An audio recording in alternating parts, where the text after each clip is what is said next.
தென்னிந்திய ஜோதிடர் நலச்சங்கம் முப்பெரும் விழா கோவை சின்னியம்பாளையம் பகுதியில் நடைபெற்றது. இதில் ஜோதிடர்களுக்கு தனிநல வாரியம் அமைத்து தர அரசிடம் கோரிக்கை விடுக்கப்பட்டது.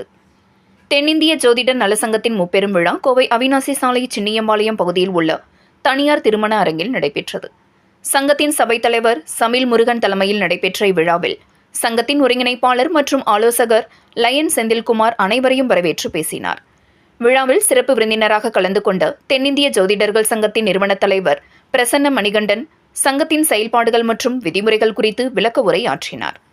தொடர்ந்து கூறிய அவர், ஜோதிட கலையை உலகம் முழுவதும் கொண்டு செல்ல ஜோதிடத்துறை தொடர்பான பாடத்திட்டத்திற்கான கல்லூரியை உருவாக்க வேண்டும் என தெரிவித்தார்.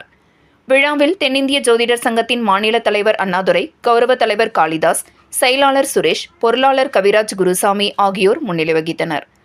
சங்கத்தின் ஆலோசனைக் கூட்டம், சங்க கொடி அறிமுகம் மற்றும் நிர்வாகிகள் அறிமுகம் என முப்பெரும் விழாவாக நடைபெற்ற இந்த நிகழ்ச்சியில் தமிழ்நாடு, கேரளா, கர்நாடகா, ஆந்திரா மற்றும் புதுவை உள்ளிட்ட மாநிலங்களிலிருந்து ஜோதிடர்கள் பலர் கலந்து கொண்டனர். கூட்டத்தில் சித்தர் வழிவந்த கால நேரத்தை நிர்ணயிக்கக்கூடிய ஜோதிடர்களுக்கு தனி நலவாரியம் அமைத்து தர வலியுறுத்தி தீர்மானம் நிறைவேற்றப்பட்டது.